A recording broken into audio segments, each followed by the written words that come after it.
Friends, प्रज्ञासू YouTube चॅनलमध्ये तुमचं स्वागत आहे. आणि वाजले 10. मागे बघा ऊन किती पडलं. सकाळची थंडी लागते 9-9:30 वाजेपर्यंत. 10 नंतर ज्यावेळी जोरात ऊन पडतं त्यावेळी थोडंसं गरम व्हायला लागतं, पण थंड थंडशी हवा सुटते. अरे बघा, आणि मी आलो मागे. त्याचं कारण म्हणजे मी आता इकडे बेलाची पानं थोडीफार घ्यायची आहेत आपल्याला. ती कशासाठी घेतो ती बघा. एक काम आहे आपल्या, त्याचं औषध बनवायचं आहे. आणि ते कशासाठी औषध आहे ते तुम्ही बघा. त्याच्यामध्ये त्या औषधमध्ये काय काय मिक्स करतो आहे आपल्या गाईसाठीच आहे. तर चला, त्यांचे इथे आपल्या बाजूला जे बंगला आहे सावंत म्हणून, त्यांचे इथे आहे बेलाचं झाड. त्याची मी पानं काढून घेतो. इकडे डॉली आहे आणि इकडे बाबी आहे.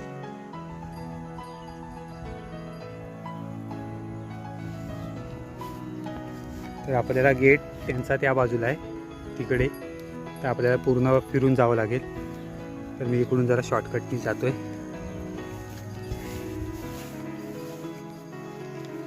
आणि इकडे आपण चार कापायचो ती त्याने आता मशीन मारून घेतले बघा, साफसफाई केली. सगळं ते उचलायचं बाकी आहे अजून. इकडे उचलून थोडं थोडं त्यांनी जाळून टाकलंय.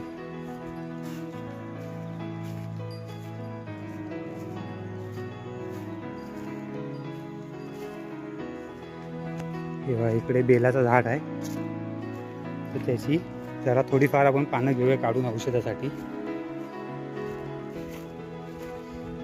हे बघा,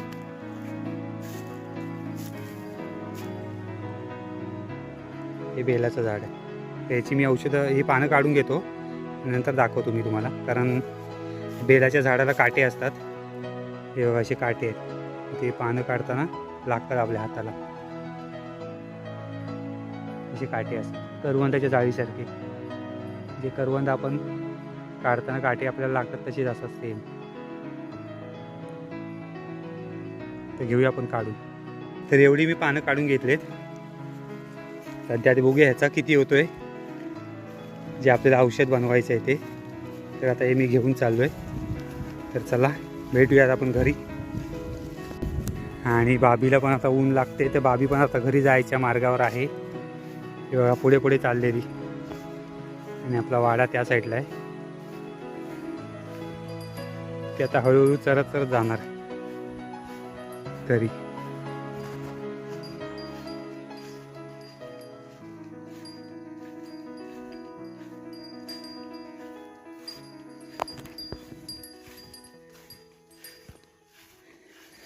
आणि आता या दिवसातून त्यांना माशा खूप त्रास देतात. हे बघा, तिच्या अंगावरती माशा वगैरे.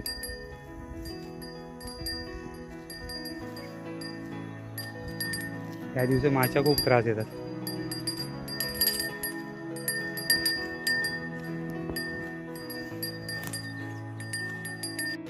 आणि ही आपली रानातली पायवाट,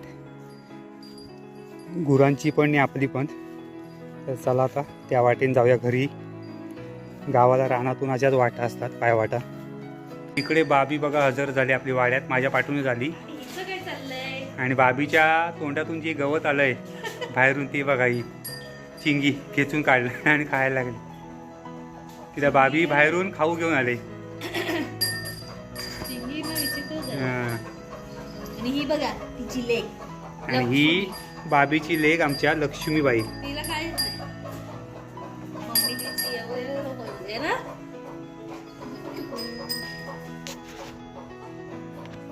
लक्ष्मी याची माझी लक्ष्मी. लक्ष्मीचे डोळे मस्त आहेत ना.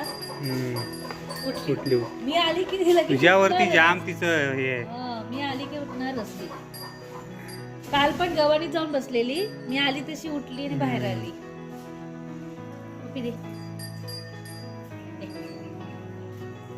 बघ बघ, लक्ष्मीबाई आहे आमची, लक्ष्मीबाई. चला, पानं बेलाची आणि हा चुना. आणि हे हो, आणि हे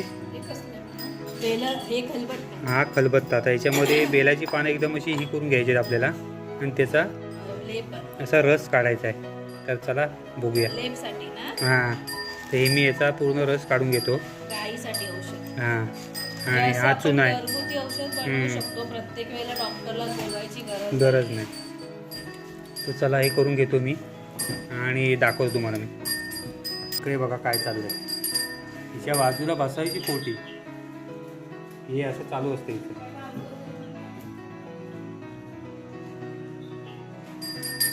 असं चाटत राहणार.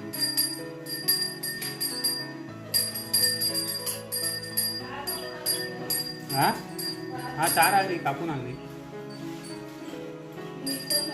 शहाणी आहे तिथे. बघा हे इकडे मी असं खलबत्त्यामध्ये मी ट्राय केली करायला, पण ते असं कुटायला खूप वेळ लागत होता. म्हणून मग मी मिक्सरच्या भांड्यामध्ये मिक्सर लावून ते असं बारीक केलं आहे. आणि आता मी याचा असा रस काढून घेतो. हे बघा.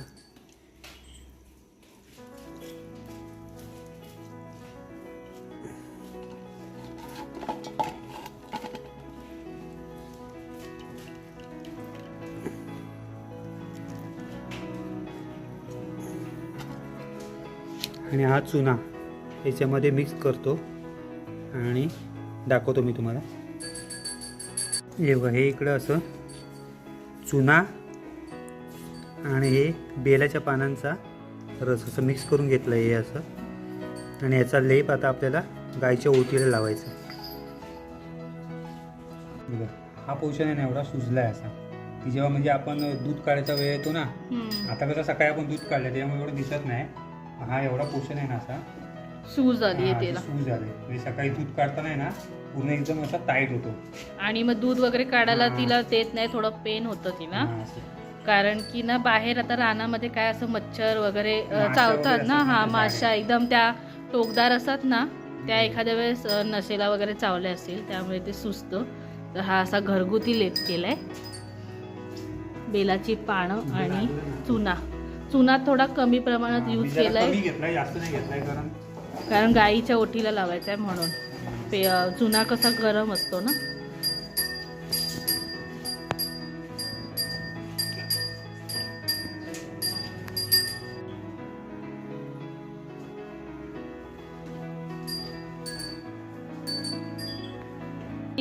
किती टाइम लावायचंय म्हणजे आपलं झालं ना. हा, लावूया एकदा दूध काढल्यानंतर. आता हे असं सुकेल ना तो लेप तो. आणि ह्या कशा जर्सी वगैरे याच्या गाय असतात ना, त्या आपल्याला व्यवस्थित औषध पाणी करू देतात. हिच्या जागी जर गावठी गाय असेल ना तर ती अजिबात हात लावत. हा, कारण बाबी असं काय घरगुती औषध करूच देणार नाही. ती डॉक्टरलाच ती हे नाही होत, कधी आले तर ऐकत नाही. पण ह्या गायांचं तसं काही टेन्शन नसतं. तर आम्ही औषध वगैरे घरातच करतो. म्हणजे आहेत आमच्या इकडे उदय काका म्हणून. उदय काका आहेत, परत भाऊ कानडे आहेत. ते कसे जरा जाणकार आहेत जास्त, त्यामुळे आम्हाला जर नाही काय समजलं तर आम्ही त्यांना वगैरे विचारतो आणि मग असं घरगुती औषधं करतो. प्रत्येक वेळेला कसं डॉक्टर बोलावून डॉक्टर इंजेक्शन देणार, गोळी देणार आणि म्हणजे जाणार ना. त्यापेक्षा हे घरगुती उपाय पहिल्यांदा करून बघायचं. जर अगदीच नाही बरं वाटलं तर काय ऑप्शन नाही आहे, मग डॉक्टर बोलवावंच लागतो.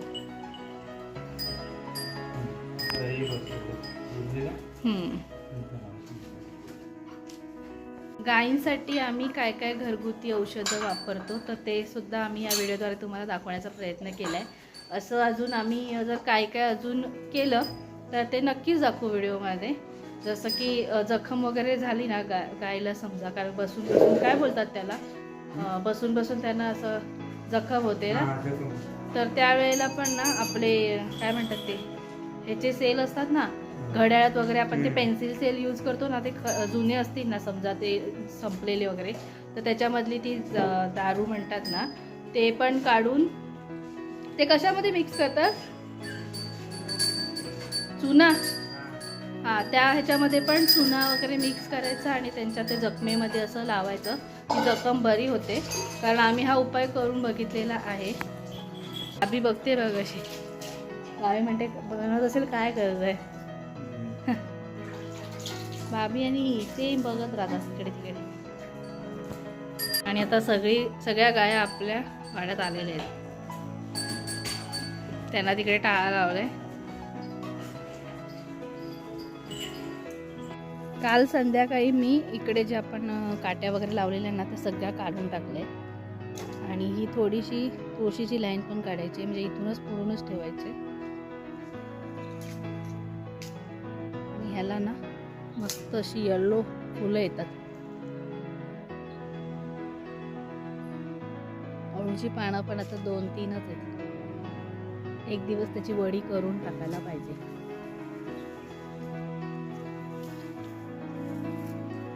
आणि इकडे आपली जून झालेली म्हणजे झाडावरच जून झालेल्या भेंडी आहेत, त्या ठेवल्या तिथे सुकत, म्हणजे ह्याचं पण बियाणं म्हणून आपल्याला यूज होईल.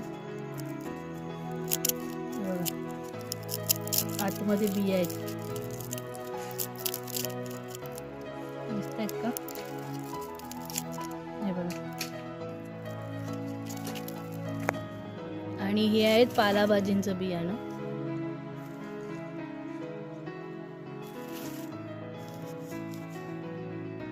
हे बघा, काळा काळा मध्ये मध्ये असतं.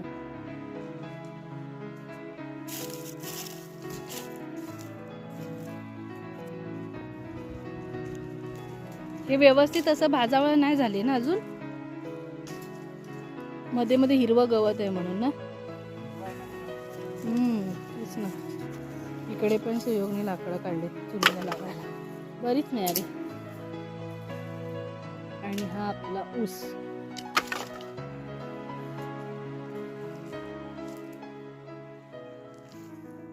केळी पण मोठ्या झाल्यात, पण कधी हे होणार? केळी कधी धरतील त्याला? ही मोठी झाली आहे ती. आणि इकडे कारल्याची आणि भोपळ्याची वेल होती. कारली मिळाली आम्हाला बऱ्यापैकी. त्याच्यानंतर पावसामुळे ती सगळी ना पिकून जात होती वेलीवरच. हे बघा, अशी सगळी ना पिकली जातात.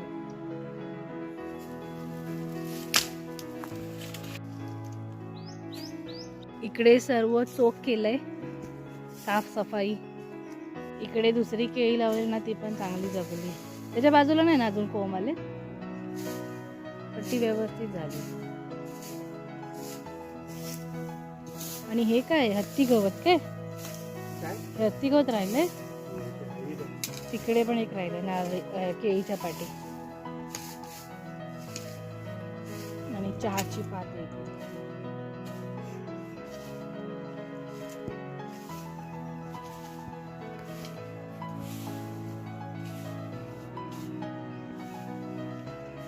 इकडे सगळे असे ढीक करून ठेवलेत वाफ्यावरती, कारण इथे आम्ही पालाभाजी पेरतो आणि मग आता हे भाजावळ करून टाकणार आहे. तिकडे पण एक वाफा असतो, पण तो आता वांग्यांच्या अगदीच बाजूला झालाय, त्यामुळे तिथे भाजावळ नाही करू शकत ना आपण, नाहीतर ते वांग्यांची सगळी आपली झाडं करपून जाते. इकडे आमच्या माऊचा फ्रेंड आलाय. ए काय अरे तुझा फिरून काय ग? फिरून झालं? हा म्हणते. काय आता भूक लागली? भूक लागली आहे काय ग? भूक लागली. मॅडमला भूक लागली, तिला आता भात देते. सकाळपासून भात मच्छी वगैरे खाऊन ती व्यवस्थित खाते ना. 4-5 दिवस ना खूप बरं नाही वाटत होतं तिला, तर अजिबात काय खात नव्हती. तेव्हा आम्हाला नकोसं होत होतं, म्हणजे खात नाही. तिला जबरदस्तीने आम्ही दूध वगैरे पाजायचो, ते ORSचं पाणी द्यायचो, तूप द्यायचो, कारण तिला जरा पोटामध्ये प्रॉब्लेम झाला होता. पण आता ती खायला लागले तर आम्हाला ते बरं वाटतंय, कारण की मग दिवसातून ती किती पण वेळा खाऊ दे, आमची देण्याची तयारी असते, पण खाऊ दे. नाही खाल्लं ना गाईनी किंवा मांजराणी तर मला असं ना जीव माझा वर खाली होतो. मला ना ते चैन नाही पडत. मग मी काय करते, जेवण माझं स्वतःचं ठेवून देते, पण मी त्यांना आधी भरवण्याचा प्रयत्न करते. मी काय किंवा सुयोग काय, आम्ही दोघं पण आता ती खाते तर आम्हाला बरं वाटते. इकडे या पोक्याला दिलंय बिस्किट खायला. आमच्या माऊला घरात कधी बिस्किट दिलं ना तर खाणार नाही. आता त्याला दिलंय ना, त्याला तिला पण हवं झालं. एवढी माऊ आगाव झाली.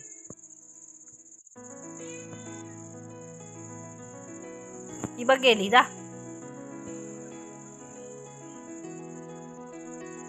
आणि समोरूनच रस्ता आहे. हा आता गुरांचा आंबवण खायचा टाइम झालाय. सगळ्यांना दिले आणि चिंगीचं स्वतःचं संपवून आता ती तिकडे बघते बाबी देते का तिला, कारण तिला सवय झाली आहे बाबीच्या तोंडात घमेल्यातलं वगैरे खायची.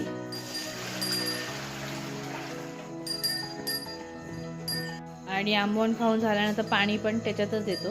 बाबी पाणी पित नसते असतं, पिते ना, त्याच्यातच त्याच भांड्यात दिलं तर कसं जे काय साईडला लागलेलं असतं ते पण ते लोक पाण्याबरोबर क्लीन होऊन जातं असं. पण पाणी आज पित नाही, थंडी आहे ना, त्यामुळे जास्त पण त्यामुळे जास्त पाणी पिणार नाही. ते बघा सगळ्याच्या पुढ्यात पाणी तसंच आहे. पण जर गुरं पाणी पित असतील ना तर त्याच्यामध्ये ना मीठ टाकून द्यायचं, म्हणजे ते पाणी पितात. पाणी भरपूर पिणं गरजेचं आहे गुराने, तरच ते दूध व्यवस्थित येतं. हां. आणि ही बघा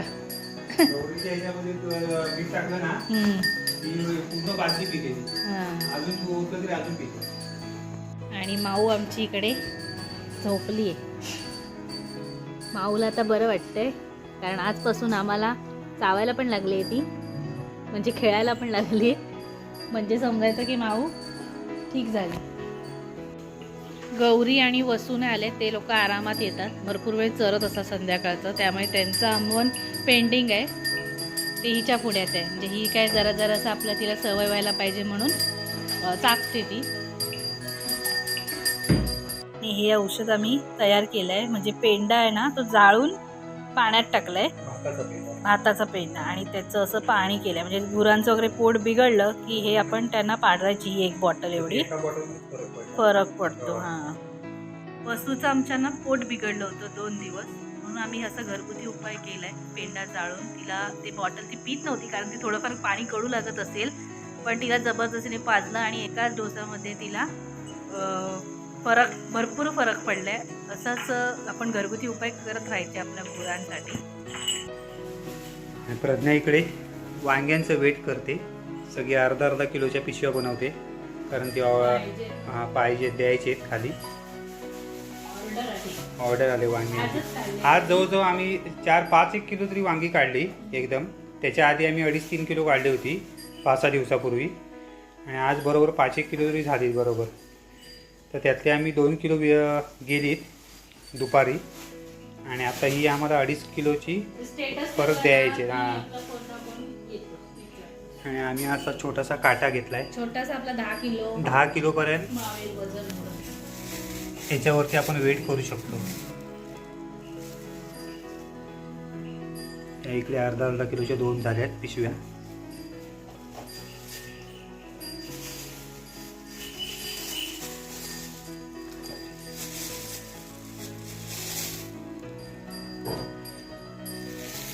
ओके, जमलं ना? हो. मला काय असं